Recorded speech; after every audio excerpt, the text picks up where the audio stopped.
Niels, we both just had presentations on lesions, on myeloma lesions. And as you know, the vast majority of patients, like 80%, they have so-called focal lesions at the time of diagnosis. So what is a focal lesion? Can you explain it to us? Yeah. So a focal lesion is a kind of accumulation of plasma cell in contrast to the kind of diffuse plasma cell infiltration we see in precursor stages. So actually these focal lesions are often myeloma-defining events. And what we learned from our time in Little Rock was that focal lesions per se often don't have any kind of clinical impact. However, when we have multiple large focal lesions, there is a clear clinical impact. And this is even more often seen when these plasma cells within these lesions become bone marrow independent. And that was actually the major topic of Leo's presentation today. Yes, so I think a focal lesion, when it grows, then sometimes it starts to grow bigger than the bone, right? And then we have what you call a breakout lesion that has a soft tissue component with it. And well, that's something what we also call then paramedullary disease, right?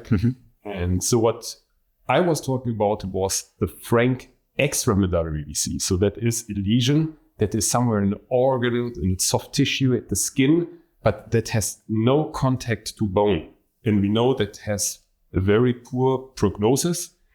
And we did some spatial transcriptomics around these extramedullary lesions, and we found that there is a skewed T-cell system, or that we find some areas with an active functional T-cell compartment, but then within these lesions, it seems that they are exhausted.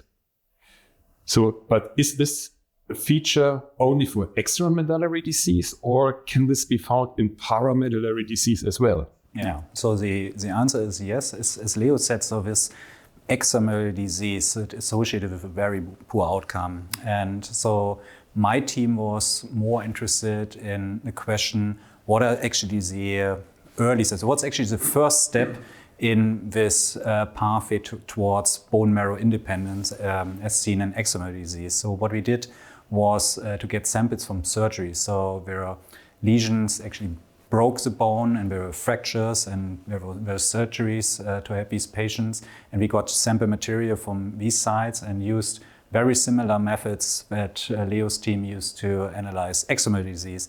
And what was really astonishing for us was that the phenotypes you observed in these lesions were very much similar to what Leo observed in extramedullary disease.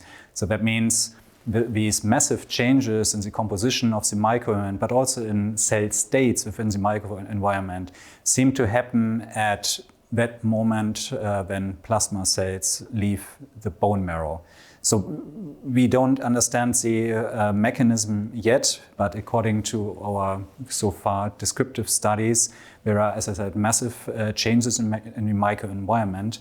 And I guess the next step will then be to understand the interplay between tumor cells and the microenvironment in extramedullary disease, for example, versus these breakout lesions, to get a better idea what are actually the mechanisms that drive the very poor outcome in extramedullary disease.